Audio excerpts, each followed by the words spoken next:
नमस्कार, खमंग रेसिपी मराठीमध्ये आपले स्वागत आहे।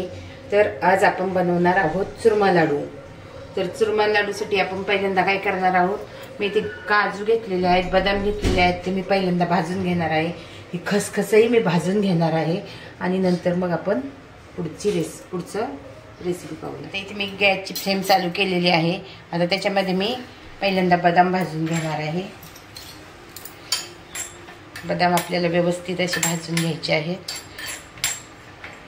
बदाम छान असे गरम झालेले आहेत। तर आता हे बदाम मी काढून घेते एका डिशमध्ये। तर आता परत मी गॅसवर आपलं छोटं ते कडलं आहे ते ठेवून घेतलेलं आहे। त्याच्यामध्ये मी आता काजू टाकून घेणार आहे। तर आता हे काजू पण मी अशी छान भाजून घेणार आहे। तर आता आपले काजू छान असे भाजून झालेले आहेत। हे काजू मी काढून घेते। तर आता आपले काजू काढून झालेले आहे। जी खसखस घेतलेली आहे आपण, ती खसखस मी भाजायला घालते याच्यामध्ये। आता आपल्याला खसखस छान अशी भाजून घ्यायची आहे। ही खसखस छान अशी भाजून झालेली आहे। आता मी काढून घेते।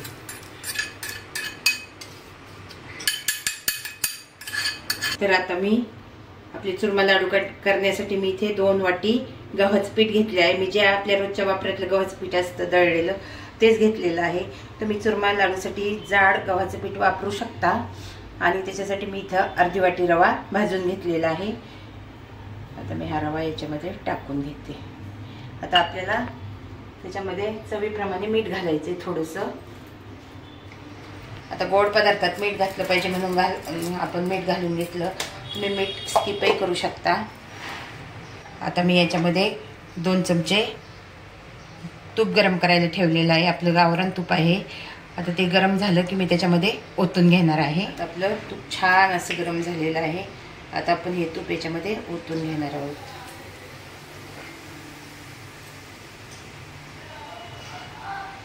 छान असं आपलं तूप गरम झालेलं आहे। गरम तूप आहे त्याच्यामुळे आपण हे चमच्याच्या साहाय्याने असं मिक्स करून घेऊया। व्यवस्थित असं मिक्स करून घ्यायचं आपल्याला। याचा आहे ना असं छान असा गोळा झाला पाहिजे। आता असं पीठ आपल्याला व्यवस्थित असं सगळ्या पिठाला आपलं लागलं पाहिजे तूप। तुम्ही पाहू शकता आपलं सगळं छान असं तूप चोळून झालेलं आहे। याचा असा छान असा मुटका बनतोय आपल्या याचा। तर आता आपण याच्यामध्ये दूध घालून मळून घेऊया। तुम्ही पाणी घालूनही मळू शकता, परंतु मी दूध घालून मळणार आहे। दूध घातल्यामुळे 7 ते 8 दिवस टिकतात आणि पाणी घालून जर मळलं तर तुमचे हे लाडू महिनाभरही टिकू शकतात। पण आता हे गणपतीचा प्रसाद म्हणून करायचे आहेत, तर आपल्याला काही एवढे दिवस ठेवायचे नाहीत ते, म्हणून आता मी दूध घालून मळून घेते। आता इथे मी गरम दूध घेतलेलं आहे। तुम्ही कोमट दूधही घेऊ शकता, परंतु थंड दूध घेऊ नका। पाणी घ्यायचं असेल तर पाणी तुम्ही गरम घ्या।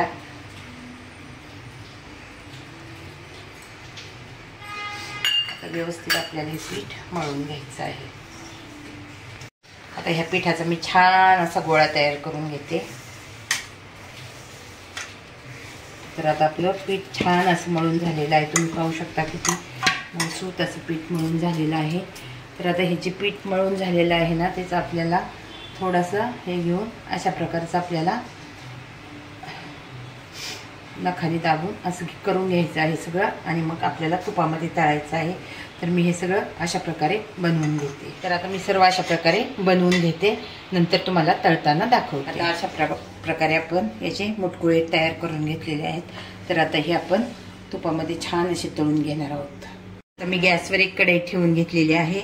आता त्या कढईमध्ये मी तूप घालून घेणार आहे। आता आपलं तूपही घालून झालेलं आहे।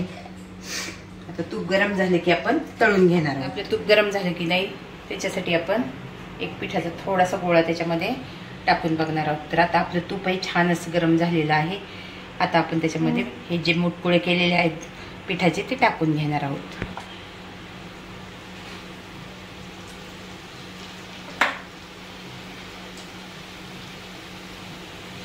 आपल्याला हे मुटकुळे मीडियम गॅसवरच तळून घ्यायचे आहेत, जास्त हाय फ्लेम करायची नाही आपल्याला। मीडियम गॅसवरच आपल्याला लालसर असे तळून घ्यायचे आहेत। आजपर्यंत आपले मुटकुळे तळले गेले पाहिजेत, कारण ते कच्चे राहता कामा नये। कच्चे राहिले तर मग ते आपले लाडूही चांगले लागणार नाहीत चवीला। तुम्ही पाहू शकता आपले मुटकुळे मीडियम गॅसवर छान असे तळायला लागलेले आहेत. एकदम खरपूस असे आपल्याला ते तळून घ्यायचे आहेत. आता छान असे तळले की आता ते काढून घेते. तर आता हे मुटकुळे मी एका ताटामध्ये काढून घेणार आहे. तर अशाच प्रकारे आता मी दुसरे मुटकुळे टाकून घेते.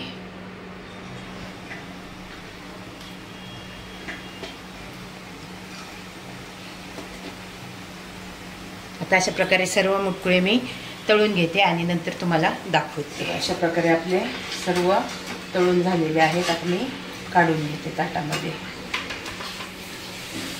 छान असे आपल्याला आपले तळून झालेले आहेत. आता आपण काय करू, असा बारीक त्याचा चुरा करून घेणार आहोत. हे सगळे असे मी हाताने तोडून घेते.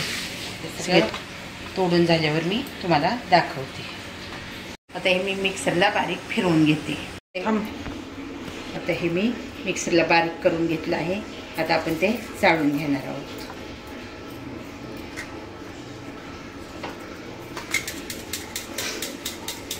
आता मी अशा प्रकारे सर्व चाळून घेते आणि नंतर तुम्हाला दाखवते. आता आपण मिक्सरला बारीक करून छान असं चाळून घेतलं आहे. तर त्याच्यामध्ये मी जे मगाशी काजू बदाम घेतले होते ते जरा जाडसर कुटून घेतलेले आहेत. ते आता मी याच्यामध्ये घालून घेते. थोडी वेलची पावडर घेतलेली आहे. ती वेलची पावडरही मी घालून घेते याच्यामध्ये. तुम्हाला डेसिकेटेड कोकोनट घालायचं असलं तर घाला. हे मी घरी बनवलेलं आहे. तर आता तेही मी थोडंसं घालणार आहे, अर्धी वाटी. मला घालायचं असेल तर घाला किंवा तुम्ही स्किपही करू शकता. आता मी हे सर्व हातानेच मिक्स करून घेते. आता आपलं छान असं मिक्स झालेलं आहे. तर तुम्ही पाहू शकता. तर आता आपल्याला गुळाचा पाक तयार करून घ्यायचा आहे. मी आता गॅसवर मगाचं जे तळलेलं तूप आहे ते घेतलेलं आहे आणि त्याच्यामध्येच मी आता 1 वाटी गूळ कापून घेतलेला आहे. आता मी 2 वाटी पीठ घेतलं होतं त्याच्यामुळं मी 1 वाटी गूळ कापून घेतलेला आहे. आपल्याला ह्या गुळाचा जास्त असा पाक करायचा नाही आहे. हा गूळ आपल्याला फक्त वितळून घ्यायचा आहे, नाहीतर एकदम आपले लाडू कडक होतील. आपला गूळ छान असा वितळलेला आहे. आता आपण हे जो गूळ वितळलेला आहे तो आपण जे चुरून घेतलेला आहे त्याच्यामध्ये टाकून घेणार आहोत.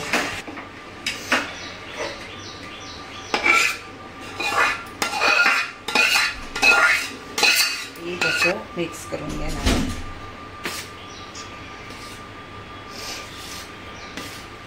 थोडं गरम झालं की हातानेच मिक्स करायचं. ते थोडं थंड झालं की हातानेच मिक्स करायचं.